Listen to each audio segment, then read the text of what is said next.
Hello students, today I am going to cover very important topic of class 10th which is human respiratory system. So students, human respiratory system is the organ system that involves inhaling of oxygen and exhaling of CO2 means breathing. तो इस पूरे topic में हम समझेंगे कैसे हम breathing करते हैं, मतलब पूरी मैकेनिज्म हम समझने वाले हैं।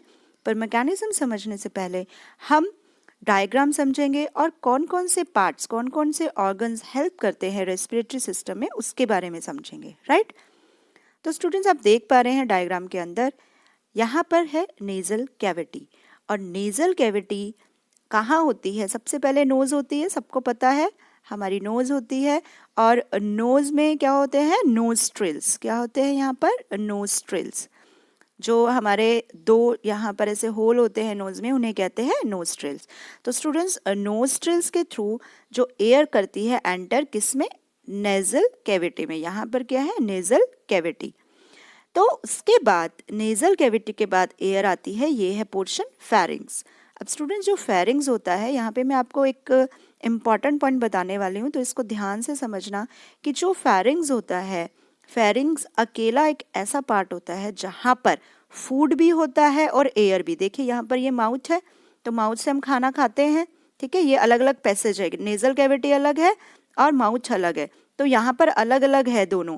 पर ये पॉइंट ऐसा होता है जहाँ पर फेरिंग्स के अंदर फूड और एयर सेम रहती है, ठीक है। सिर्फ अकेला फेरिंग्स जैसा पार्ट होता है।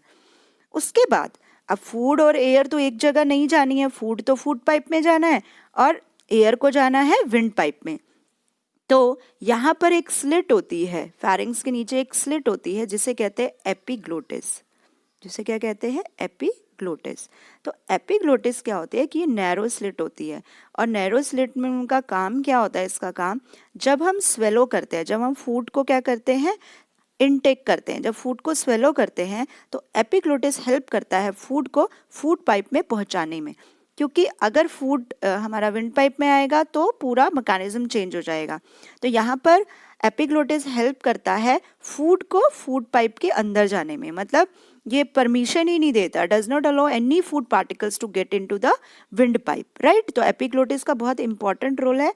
तो यहाँ पर आप इस पॉइंट को जरा नोट करेंगे कि एपिग्लोटिस का क्या काम है। चलो, अब एपिग्लोटिस ने हमें फूड को तो फूड पाइप में भेज दिया है, तो यहाँ पर विंड पाइप में फेरिंग्स के बाद जो एयर आ रही है, फेरिंग्स के बाद आएगी लैरिंग्स में। You can see here this is लैरिंग्स। और लैरिंग्स को हम स्टूडेंट्स बोलते हैं वॉइस बॉक्स भी, हम इसको वॉइस बॉक्स भी बोलते हैं, ठीक है। जो पूरा हमारा वॉइस, डिफरेंट डिफरेंट वॉइस आती हैं, ये लैरिंग्स के थ्रू ही होता है। तो लैरिंग्स को हम वॉइस बॉक्स बोलते हैं। तो एयर लैरिंग्स के बाद आती है ट्रैकिया में। आप यहाँ देख पा रहे हैं, ये है ट्रैकिया। अब स्टूडेंट्स, ट्रैकिया को कहते हैं विंड पाइप, ट्रैकिया को विंड पाइप भी बोलते हैं, ठीक है। तो एयर आई ट्रैकिया में। अब ट्रैकिया का स्ट्रक्चर मैं थोड़ा आपको डिटेल में बताऊंगी। यहाँ पर सपोज ये है ट्रैकिया, और ट्रैकिया में स्टूडेंट्स इस तरह की सी शेप की कार्टिलेज होती हैं ट्रैकिया के अंदर। तो सी शेप की कार्टिलेज इसीलिए होती हैं कि जब एयर इसके अंदर एंटर करती है, जब हम ब्रीद इन करते हैं और आउट करते हैं, ये पाइप, क्योंकि ये पाइप होती है, ट्यूब की तरह होती है, ये श्रिंक ना हो जाए, क्योंकि अगर ये पाइप एकदम से श्रिंक हो गई तो हमें सफोकेशन होने लगेगी, राइट। तो इससे बचाने के लिए जो ये ट्रैकिया होता है, ये सी शेप का कार्टिलेज से घिरा हुआ होता है, इस तरह की शेप होती है इसकी, ओके। तो यहाँ पर ये है ट्रैकिया, विंड पाइप। अब ट्रैकिया फर्दर क्या होता है? सपोज ये ट्रैकिया आ रहा है, इस तरह की कार्टिलेज है, और ट्रैकिया ये दो ब्रांचेस में ओपन हो जाता है। तो ये दो ब्रांचेस खुलती हैं जाके लंग्स के अंदर, ठीक है। ये दो ब्रांचेस लंग के अंदर खुलती हैं, और इन ब्रांचेस को, इन टू जो ब्रांचेस हैं, इनको हम कहते हैं ब्रोंकाई। इनको हम क्या कहते हैं? ब्रोंकाई, ठीक है। और ये ब्रांचेस भी, जो ब्रोंकाइज हैं, इनमें भी कार्टिलेज बनी होती हैं, ओके। आप यहाँ देख पा रहे हैं, ये है ब्रोंकाई, ये जो दो ऐसे ब्रांच ओपन हो रही हैं लंग्स के अंदर। अब स्टूडेंट्स, इसके बाद भी जो यहाँ से ट्रैकिया से ये दो ब्रांचेस लंग्स में ओपन हुई थी, अब ये जो ब्रोंकाई है, ये है हमारी ब्रोंकाई। तो ये ब्रोंकाई फर्दर ट्री की तरह ब्रांचेस बना लेती है लंग्स में, ताकि सरफेस एरिया इंक्रीज हो जाए। इस तरह से ये ब्रांचेस बढ़ा देती हैं, ठीक है। तो ये जो ब्रांचेस हैं, डिफरेंट डिफरेंट ब्रांचेस, इनको कहते हैं ब्रोंक्यूल्स। इनको क्या कहते हैं, आप यहाँ देख पा रहे हैं, ये क्या है, ब्रोंक्यूल्स, इनको बोलते हैं ब्रोंक्यूल्स। अब ब्रोंक्यूल्स भी क्या होता है, जो ब्रोंक्यूल्स यानी कि जो ब्रांचेस आ रही हैं, इन ब्रोंक्यूल्स के अंदर इस तरह से एयर सैक बैग होते हैं, ग्रेप्स की तरह स्ट्रक्चर बने होते हैं, इस तरह से एंड होता है जो इनका, इस तरह से होता है ऐसे। और इन ग्रेप लाइक स्ट्रक्चर यानी एयर बैग्स को कहते हैं एल्वियोलाई। इनको क्या कहते हैं, एल्वियोलाई। इसको बोलते हैं, यहाँ पर जो एंड होता है इस तरह से ग्रेप लाइक स्ट्रक्चर्स का, इसको कहते हैं हम एल्वियोलाई, राइट। तो स्टूडेंट्स ये था एल्वियोलाई।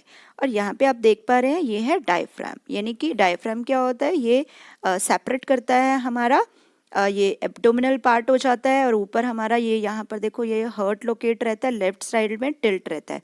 तो ये लंग्स और एब्डोमिनल पार्ट को क्या करता है, सेपरेट आउट करता है, ये होता है डायफ्राम, ठीक है। तो जब हम ब्रीद इन करते हैं और आउट करते हैं उसमें भी इसका बहुत बड़ा रोल रहता है, इंपॉर्टेंट रहता है, किस तरह से श्रिंक करता है, कैसे रिलैक्स करता है। तो स्टूडेंट ये थे हमारे ऑर्गन पार्ट्स। अब पढ़ लेते हैं हम थोड़ा सा मैकेनिज्म के बारे में। अब होता क्या है स्टूडेंट, जब हम एयर को नोज के थ्रू, देखो यहाँ पर सपोज यहाँ पे नोज है, नोज के बाद यहाँ पर नेजल कैविटी में एयर करती है एंटर। तो जब नेजल कैविटी में एयर एंटर करती है उसके बाद आती है फेरिंग्स। देखो यहाँ पर नेजल कैविटी है और ये था फेरिंग्स, और फेरिंग्स के बाद एयर आती है लैरिंग्स में, ठीक है। यहाँ पे आप देख रहे हो, यहाँ पे स्टार्ट किया है लैरिंग्स से। बहुत ही सिंपल डायग्राम से मैं आपको समझा रही हूँ, क्योंकि आपको ये डायग्राम ड्रॉ करना भी आना चाहिए, इसलिए मैंने बहुत ही सिंपल डायग्राम लिया ताकि आपको ड्रॉ भी हो जाए इजीली और आपको समझ भी आ जाए। तो मैंने बताया नेजल कैविटी से आई एयर फेरिंग्स में, फेरिंग्स से आई लैरिंग्स में। You can see here this is लैरिंग्स voice box.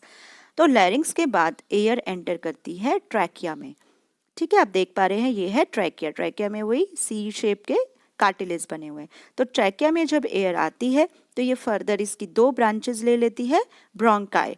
तो ब्रोंकाई के थ्रू ये पूरी लंग्स में एयर को पहुंचा देता है, ठीक है, ये पूरे लंग्स में एयर को पहुंचा देता है। और आप देख पा रहे हैं यहाँ ब्रांचेस हैं ब्रोंक्यूल्स, ब्रोंक्यूल्स के बाद ये ग्रेप लाइक स्ट्रक्चर बने हैं एल्वियोलाई। अब स्टूडेंट सारा मैकेनिज्म जो लंग्स में ही होता है और एल्वियोलाई के अंदर होता है, तो अब हम समझेंगे कैसे एल्वियोलाई हेल्प करता है ब्रीदिंग के लिए। तो अब यहाँ पर मैंने बहुत ही ये बड़ा एक डायग्राम बना दिया है एल्वियोलाई का। सपोज ये है ब्रोंक्यूल और ये है एल्वियोलाई, ठीक है। तो एल्वियोलाई में होता क्या है स्टूडेंट्स, जो हम एयर इनटेक करते हैं ऑक्सीजन्स हो जाती हैं कलेक्ट। तो ऑक्सीजन्स कलेक्ट हो गई, तो ऑक्सीजन कलेक्ट होने के बाद होता क्या है, जो एल्वियोलाई है ये बहुत सारी कैपिलरी ट्यूब से घिरा रहता है, बहुत सारे ब्लड वेसल्स होते हैं इसके आसपास। तो जो ये कैपिलरीज होती हैं इनमें डीऑक्सीजनेटेड ब्लड होता है, मतलब इनमें कार्बन डाइऑक्साइड रिच ब्लड रहता है। तो कैपिलरी में होता है कार्बन डाइऑक्साइड और एल्वियोलाई में होता है ऑक्सीजन का अमाउंट। तो यहाँ पर होती है स्टूडेंट एक्सचेंज ऑफ गैसेस। यहाँ पर क्या होती है, O2 आ जाता है कैपिलरी में और CO2 चला जाता है एल्वियोलाई में, राइट। यहाँ पर इस प्रोसेस को बोलते हैं डिफ्यूजन। डिफ्यूजन क्यों बोलते हैं स्टूडेंट, क्योंकि डिफ्यूजन का मतलब होता है हाई कंसंट्रेशन से लो कंसंट्रेशन में जाना। अब यहाँ पर क्या था, जो हमारी एल्वियोलाई थी उसमें ऑक्सीजन ज़्यादा थी, ठीक है। अब ऑक्सीजन ज़्यादा होगी कहाँ जाएगी, जहाँ कम है, और ये थी कैपिलरी, तो ये ऑक्सीजन आ गई वहाँ पर जहाँ कम है ऑक्सीजन, तो कैपिलरीज में आ गई ऑक्सीजन। सिमिलरली कैपिलरी में थी CO2, तो CO2 बहुत ज़्यादा अमाउंट में थी, CO2 ने एल्वियोलाई में दे दिया CO2, क्योंकि यहाँ CO2 कम था, तो यहाँ हो गई एक्सचेंज ऑफ गैसेस। तो एक्सचेंज ऑफ गैसेस हुई है और इस प्रोसेस को बोलते हैं डिफ्यूजन, राइट।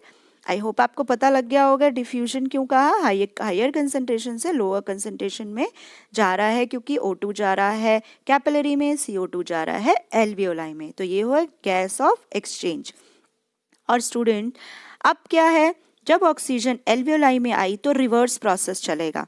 जब एल्वियोलाई में आई, एल्वियोलाई में आने के बाद मैं आपको बताती हूँ, देखिए यहाँ पर जब एल्वियोलाई में गैसेस आ गई थी तो एल्वियोलाई ने वापस कर दिया ब्रोंक्यूल्स को, ब्रोंक्यूल से वापस आ गई है जो कार्बन डाइऑक्साइड किस में आ गई है यहाँ पर, लेफ्ट और राइट ब्रोंकाई में, फिर लेफ्ट राइट ब्रोंकाई से पहुंच गई है ट्रैकिया में, ट्रैकिया से पहुंच गया larynx, pharynx, then again nose and out.